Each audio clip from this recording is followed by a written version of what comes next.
అందరికీ నమస్కారం అండి. ఈరోజు కథ అమావాస్య మరియు పౌర్ణమి ఇద్దరు అక్కా చెల్లెళ్ళ కథ. శ్రీ గురుభ్యో నమః, శ్రీమాత్రే నమః. ఈరోజు మనము ఇద్దరు సోదరీమణుల కథను గురించి తెలుసుకుందాం. వారే అమావాస్య పౌర్ణిమ కథను ఇప్పుడు మనము తెలుసుకుందాం. ఒక రాజ్యంలో ఒక రాజు ఒక రాణి ఉండేవారు. ఆయనకు ఇద్దరు కుమార్తెలు మరియు ఇద్దరు కుమారులు ఉన్నారు. ఒక కుమార్తె పేరు అమావాస్య, మరొక కుమార్తె పేరు పౌర్ణమి. పౌర్ణమి చాలా మతపరమైన విశ్వాసాలు కలిగి ఉండేది. ఆమె ఎప్పుడు కూడా గోవులకు సేవలను చేస్తూ ఉండేది మరియు పూజలు కూడా చేస్తూ ఉండేది. తను అన్ని పనులను కూడా చేసేది. అమావాస్య ఎప్పుడు కూడా ఏ పూజలు చేయడానికి ఆసక్తి చూపించేది కాదు. ఆమె ఎప్పుడు కూడా దైవ ప్రార్థన చేయలేదు. తను ఏ పని కూడా చేసేది కాదు. కానీ అక్కా చెల్లెళ్ళు ఇద్దరు మాత్రము ఒకరంటే ఒకరు చాలా ఇష్టముగా ఉండేవారు. కానీ పౌర్ణిమ అంటే రాజు రాణికి అంత ఇష్టం ఉండేది కాదు. వారిద్దరు కూడా అమావాస్యనే ఎక్కువగా ప్రేమగా చూసేవారు. తన కొడుకులిద్దరినీ కూడా ప్రేమగా చూసుకునేవారు. తన కొడుకుల విషయంలోనే ఎక్కువగా శ్రద్ధను తీసుకుంటూ ఉండేవారు. కాలం గడిచే కొద్దీ రాజుగారి పిల్లలు పెరిగి పెద్దయ్యారు. రాజకుమారులు ఇద్దరికి కూడా వివాహాన్ని చేశాడు. కుమార్తెలకు కూడా వివాహాన్ని చేయాలని నిర్ణయించుకున్నాడు. అప్పుడు రాణి చెబుతుంది, పౌర్ణిమ ఎప్పుడు కూడా ఎక్కువగా పనిచేయడానికి ఇష్టపడుతుంది, గోసేవ చేయడానికి ఇష్టపడుతుంది, భజనలు కీర్తనలు అంటూ ఉంటుంది. అందువలన ఆమెకు ఎవరైనా పేదింటి అబ్బాయిని చూడమని చెబుతుంది. ఆమె పెద్ద కుటుంబంలోనికి వెళ్ళినట్లయితే ఇవన్నీ చేయడానికి కుదరదు. అందుకే ఆమెను పేదింట్లోనికే మనం పంపిద్దాము అని చెప్పింది. రాజు సరే అని చెప్పి సంబంధాలు వెతకడం మొదలుపెట్టాడు. చివరికి రాజు పూర్ణిమకు ఒక పేదింటి అబ్బాయితో వివాహాన్ని ఖరారు చేశాడు. అప్పుడు రాణి అంటుంది, మహారాజా, అమావాస్యకు కూడా మనము వివాహాన్ని చేద్దాము. అక్కా చెల్లెళ్ళిద్దరికీ కలిపి పెళ్లి చేయండి అని చెప్పింది. అప్పుడు రాజుగారు అదే గ్రామానికి చెందిన వేరొక రాజకుమారుడితో అమావాస్యకు వివాహాన్ని కుదుర్చుకొని వచ్చాడు. రాజు ఈ మాటను రాణికి చెప్పగానే ఆమె చాలా సంతోషించింది. మనసులో అనుకుంటుంది, పేదల ఇంట్లో పౌర్ణమి ఎలా ఉంటుందో ఇప్పుడు చూద్దాము అని. ఆమె ఎప్పుడు కూడా పూజలు అంటూ ఉంటుంది. ఆమెకు దేవుడు ఎలా సహాయం చేస్తాడో చూద్దాము అనుకుంటుంది. సమయం రాగానే రాజుగారు తన ఇద్దరు కుమార్తెలకు వివాహాన్ని చేశాడు. అమావాస్యకు చాలా సంపాదన కూడా ఇచ్చాడు. కానీ పౌర్ణమికి మాత్రము ఏమీ ఇవ్వలేదు. అమావాస్య సోదరులు ఆమెను పౌర్ణమిను కూడా చాలా ప్రేమగా చూసుకుంటూ ఉండేవారు. కానీ ఆమె మాత్రము వదినగార్లపై ఎప్పుడూ పెత్తానాన్ని చెలాయిస్తూ ఉండేది. కానీ పౌర్ణమి మాత్రము ప్రతి పనిలోనూ కూడా వాళ్ళకి సహాయాన్ని చేస్తూ ఉండేది.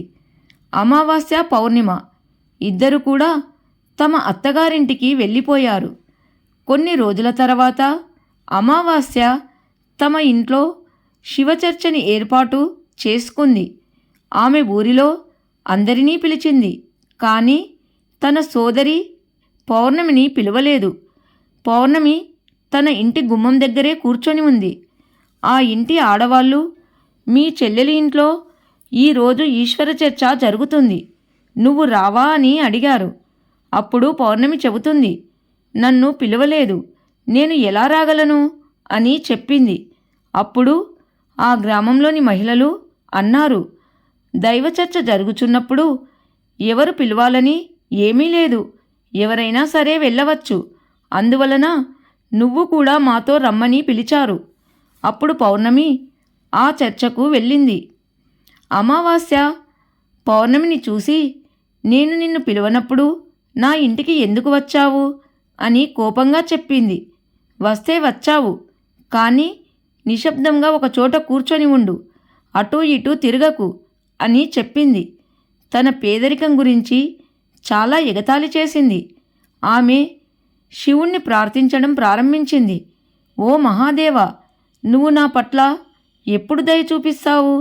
నా తప్పేమిటి? పూజలు చేయడం, గోసేవ చేయడం నా తప్ప?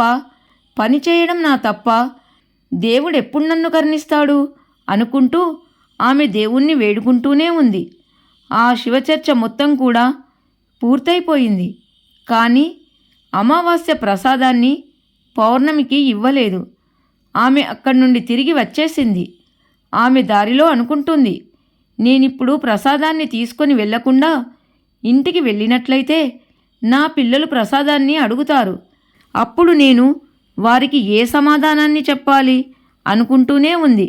ఆమె అనుకుంది, నేను అన్నావదినల దగ్గరకు వెళ్ళాలి అని తన ఇంటికి వెళ్ళి తన భర్తతో పిల్లలతో అన్నగారింటికి వెళ్ళి వస్తానని చెప్పి తను అన్నగారింటికి బయలుదేరింది. తను నడుచుకుంటూ వెళుతుండగా దారిలో ఒక తులసి చెట్టు కనిపించింది. అక్కడ ఒక వృద్ధురాలు కూర్చొని ఉంది. ఆ ముసలావిడ అడుగుతుంది, అమ్మా, నువ్వు ఎవరు? ఎక్కడికి వెళ్తున్నారు అని. ఆమె అడిగిన ప్రశ్నలకు పౌర్ణిమ తన గురించి వివరణ ఇచ్చింది. తనను తాను పరిచయం చేసుకుంది. అప్పుడు ఆ ముసలి తులసి చెట్టు ఎండిపోతుంది, అందులో కొద్దిగా నీటిని పొయ్యమని చెప్పి ఇక్కడ ప్రదేశాన్నంతా కూడా శుభ్రం చేయమని చెప్పింది. తనకు స్నానానికి నీళ్లు కూడా తోడమని చెప్పింది. పౌర్ణమి చెప్పిన ఆ ప్రదేశాన్ని అంతా శుభ్రం చేసింది. తులసి చెట్టును పూజించింది. ముసలవ్వ స్నానం చేయడానికి నీటిని ఏర్పాటు చేసింది. ఆమెకు పాదాలను నొక్కింది. అన్ని పనులు అయిపోయిన తర్వాత వేరే ఏమైనా పని ఉందా అమ్మా అని అడిగింది. ఏమీ లేదని చెప్పి ఆమె పౌర్ణమికి తన ఆశీర్వాదాలను ఇచ్చింది. ఇంకొంచెం ముందుకు వెళ్ళేసరికి తనకు ఒక గుడి కనిపించింది. ఆ గుడి దగ్గర ఒక సాధువు కూర్చొని ఉన్నాడు. ఆ సాధువు మరెవరో కాదు, దేవుళ్ళకే దేవుడు, మహాదేవుడు. ఇప్పుడు మహాదేవుడే అక్కడ కూర్చొని ఉన్నాడు. ఆయన అడుగుతున్నారు, తల్లి, నువ్వు ఎవరు? ఎక్కడికి వెళ్తున్నావు అని అడిగారు. అప్పుడు పౌర్ణమి తన గురించి వివరణ ఇచ్చి, నేను మా అన్నావదినల దగ్గరకు వెళుతున్నాను అని చెప్పింది. అప్పుడు ఆ సాధువేషంలో ఉన్న పరమేశ్వరుడు అడుగుతున్నాడు, తల్లి, ఈ గుడిని కొద్దిగా శుభ్రం చేస్తావా అని అడిగాడు. దానికి పౌర్ణమి ఆ గుడిని శుభ్రం చేసింది. ఇంకా ఆ సాధువు వారికి కూడా సేవలు చేసింది. పౌర్ణమికి ఆశీర్వాదాలను ఇచ్చారు. ఆమె ఇంకొద్దిగా ముందుకు వెళ్ళింది. ఇంకొంచెం ముందుకు వెళ్ళేసరికి అక్కడ కాళీమాత ఆలయం కనిపించింది. తను ఆ కాళీమాత గుడి దగ్గరికి వెళ్ళేసరికి అక్కడ ఒక ముసలి అవ్వ కనిపించింది. ఆమె ప్రతి ఒక్కరు కూడా గుడికి వస్తున్నారు, వెళ్ళిపోతున్నారు. కానీ ఎవ్వరూ ఈ గుడిని శుభ్రం చేయడం లేదు. చూడు ఎంత మురికిగా ఉందో, కాస్త ఈ గుడిని శుభ్రం చేస్తావా అని అడిగింది. దానికి పౌర్ణమి, సరేనమ్మా, అలాగే చేస్తాను అని చెప్పి తను గుడిని మొత్తము శుభ్రం చేసింది. శుభ్రం చేసి కాళీమాతకు పూజలు చేసుకుంది. పూజలు చేసుకొని ఆమె మళ్ళీ బయలుదేరింది. వెళ్ళేసరికి ఒక నది వచ్చింది. అక్కడ ఒక ముసలి అవ్వ కూర్చొని ఉంది. ఆ ముసలి అవ్వ రూపంలో ఉన్నది ఎవరో కాదు, ఆమె గంగామాత. గంగామాత చెప్తుంది, ప్రతి ఒక్కరు కూడా ఈ నదిలోనికి దిగి స్నానం చేస్తున్నారు, వెళ్ళిపోతున్నారు. ఇక్కడంతా మురికిగా ఉంది. పైన ప్రదేశమంతా కూడా చాలా మురికిగా చేశారు. ఇదంతా శుభ్రం చేస్తావా అని అడిగింది. దానికి పౌర్ణమి ఆవిడతో అలాగే చేస్తాను అని చెప్పి ఆ ప్రదేశాన్నంతా కూడా శుభ్రం చేసింది. శుభ్రం చేసిన తర్వాత అక్కడే ఉన్న నావలో కూర్చొని తను ఆ నది దాటి అవతల వద్దకు వెళ్ళి తన అన్నావదిన గార్ల ఇంటికి వెళ్ళింది. అన్నావదిన గార్ల ఇంటికి వెళ్ళేసరికి వారు చాలా సంతోషపడ్డారు. వారు పౌర్ణమితో మంచిగా కబుర్లు చెప్పుకుంటూనే ఉన్నారు. చాలా రాత్రయ్యింది. పౌర్ణమి మాత్రము వారింటిలోనే నిద్రపోయింది. ఉదయం ప్రొద్దుననే లేచి నేను వెళ్ళి వస్తాను అని వదినగార్లకు చెప్పగానే పౌర్ణిమ వదినగారులు పౌర్ణమికి ఎరుపు రంగు చీరను ఇస్తారు. ఆ చీరను కట్టుకొని వెళ్ళుమని చెప్పగానే పౌర్ణమి ఆ చీరను కట్టుకుంటుంది. అక్కడి నుండి బయలుదేరుతుంది.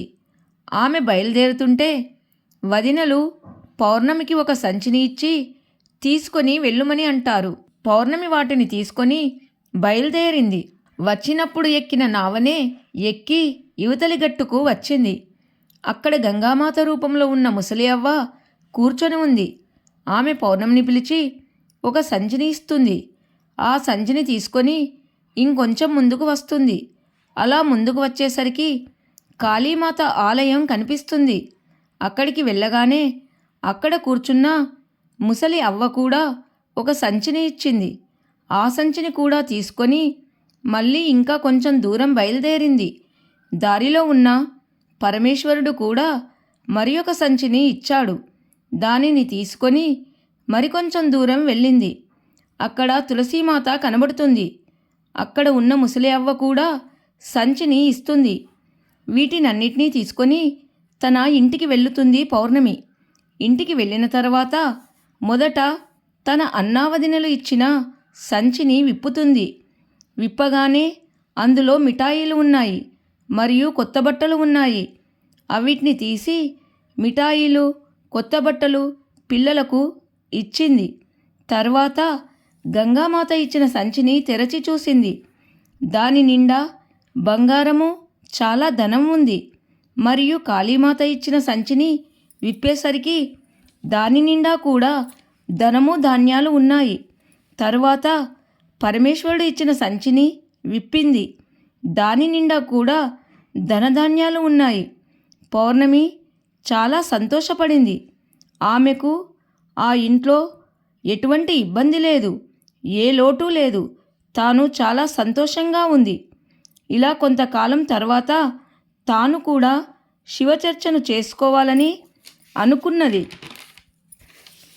తను శివచర్చకు ఏర్పాటు చేసుకొని తన అక్క అయిన అమావాస్యను తన ఇంటికి శివచర్చకు రమ్మని పిలిచింది. ఊరిలోని వారందరినీ పిలిచింది. వారందరూ శివచర్చలో పాల్గొనడానికి వచ్చారు. అమావాస్య కూడా వచ్చింది. అమావాస్య రాగానే ఇల్లంతా చూసి పౌర్ణమితో నీకు ఇంత ధనము ఎలా వచ్చింది అని అడగగా, నేను మీ ఇంటికి వచ్చినప్పుడు నువ్వు నాకు ప్రసాదాన్ని ఇవ్వలేదు. నేను అదే బాధతో అన్నావదినల దగ్గరికి వెళుదామని వెళుతుండగా దారిలో జరిగిన విషయాలన్నీ అమావాస్యకు చెబుతుంది. అప్పుడు అమావాస్య అంటుంది, నువ్వు కూడా నాకు ప్రసాదము ఇవ్వకు. అలా అనగానే పౌర్ణమి అంటుంది, నేను అలా ఎందుకు చేస్తాను, నేను అందరికీ ప్రసాదం ఇస్తాను అంటుంది. కానీ అమావాస్య ప్రసాదం తీసుకోకుండా వెళ్ళిపోతుంది. అలా వెళుతుండగా తులసి దగ్గర ఉన్న ముసలి అవ్వ కనిపించింది. ముసలి అవ్వ అంటుంది, తులసి చెట్టు దగ్గర మురికిగా ఉంది, నువ్వు శుభ్రం చేస్తావా అని అడుగుతుంది. అప్పుడు అమావాస్య అంటుంది, నువ్వు నన్ను చూశావా, నేను ఈ పనులు చేస్తే నా బట్టలన్నీ మురికిగా అవుతాయి, నేను చెయ్యను అని చెప్పి ముందుకు వెళ్ళిపోతుంది. వెళ్ళగానే అక్కడ పరమేశ్వరుడు కనిపించాడు. అతను బాబా రూపంలో ఉంటాడు. అమావాస్యను పిలిచి అతను గుడి శుభ్రం చేయమని అంటాడు. కానీ ఆమె నా బట్టలు మురికి అవుతాయని చెప్పింది. అలాగే గంగామాతకు, కాళీమాతకు కూడా అదే సమాధానం చెబుతుంది. తాను నావను దాటి అన్నావదినల ఇంటికి వెళుతుంది. వదినలు అనుకుంటారు, ఇది మన ఇంటికి ఎందుకొచ్చింది అని. పౌర్ణమిలాగే తాను కూడా ఆ రాత్రంతా అక్కడే ఉంది. మరుసటి రోజు లేచి ఉదయముననే నేను బయలుదేరుతున్నాను అని అంటుంది. అలా అనేసరికి అన్నావదినలు అంటారు, సరే వెళ్ళిరా. కానీ అమావాస్య అంటుంది, మీరు పౌర్ణమికి సంచిని ఇచ్చి పంపించారు, నాకు మీరు ఏమీ ఇవ్వరా అని అడుగుతుంది. అలా అనేసరికి వదినలు అంటారు, నువ్వు వెళ్ళిపో, సంచి నీ ఇంటికే వస్తుంది అంటారు. ఆమె నదిని దాటి గంగామాత దగ్గరకు వస్తుంది. గంగామాతతో కూడా పౌర్ణమికి సంచి ఇచ్చారు, నాకు సంచి ఇవ్వరా అని అడుగుతుంది. నువ్వు వెళ్ళిపో, నీ ఇంటికే వస్తుంది అని అంటుంది. ఈ విధముగానే తులసీమాత, కాళీమాత, పరమేశ్వరుణ్ణి కూడా అడుగుతుంది. వారు అంటారు, నువ్వు వెళ్ళేసరికి నీ ఇంటి దగ్గర సంచులు ఉంటాయి అని చెబుతారు. ఆమె ఇంటికి వెళ్ళేసరికి సంచులు ఉంటాయి.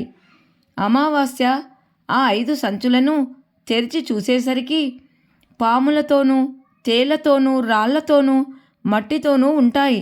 ఆమె నుదుటిపైన కుట్టుతాయి. ఆమెకు గుణపాఠం చెప్పాయి. అప్పుడు అమావాస్యకు బుద్ధి వచ్చింది. తను బాధ భరించలేక, భగవంతుడా, దేవుడా, నన్ను కాపాడమని వేడుకుంటుంది. పరుగు పరుగున పౌర్ణమి దగ్గరకు వస్తుంది. పౌర్ణమితో అంటుంది, నీకు అన్ని రకాలు అయిన సుఖాలు లభించాయి, కానీ నాకు ఏవీ లభించలేవు అని చెప్పింది. నేను అందరితో చాలా మంచిగా ప్రవర్తించాను. అన్నా వదినలతో కూడా నీవు ఎప్పుడూ అన్నా వదినలకు సహాయం చేయలేదు. అలాంటప్పుడు నీకు వారు ఎందుకు సహాయం చేస్తారు అంటుంది. నువ్వు దారిలోని తులసీమాతకు, గంగామాతకు, కాళీమాతకు, పరమేశ్వరునికి కూడా విలువ ఇవ్వలేదు. వారు చెప్పిన పని చేయలేదు. అందుచే ఆ భగవంతుడు నీకు ఏమీ ఇవ్వలేదు అనగానే అమావాస్య పౌర్ణమిని క్షమించమని అడిగింది. నేను కూడా భగవంతుణ్ణి ప్రార్థించి ఇవన్నీ పొందుతాను అని చెప్పింది. అప్పుడు పౌర్ణమి అంటుంది, నువ్వు ఎప్పుడు కూడా ఈ 3 సూత్రాలను గుర్తుపెట్టుకో. అందరిపైన దయ కలిగి ఉండాలి, మరియు ప్రతిరోజు కూడా శివనామ జపము జపిస్తూ ఉండు. మరియు 3వ సూత్రము, ఎవరినీ బాధ పెట్టకూడదు, మంచి కర్మలను చేస్తూ ఉండాలి. భగవంతుడు ఏదైతే చెప్పాడో వాటిని పాటిస్తూ ఉండాలి. వాటిని ఎప్పుడూ గుర్తుపెట్టుకొని ఉండాలి. ఈ 3 సూత్రాలను గుర్తుపెట్టుకోవాలి. నేను మంచి మనసుతో భగవంతుణ్ణి ప్రార్థించాను. అందరికీ సహాయము చేశాను. అందరి పనులను చేశాను. అందువలన నాకు అన్నీ లభించాయి. నీ దగ్గర ఏమి ఉన్నాయో వాటిని పోగొట్టుకున్నావు అనగానే అమావాస్య ఇంటికి వెళ్ళింది. పూజలు చేయడం ప్రారంభించింది. రోజు పరమేశ్వరుణ్ణి క్షమించమని అడిగింది. అందువలన ఎప్పుడు కూడా మంచి కర్మలనే చేయాలి. ఈ వీడియో కనుక మీకు నచ్చినట్లయితే లైక్ చేయండి. అందరికీ ధన్యవాదములు.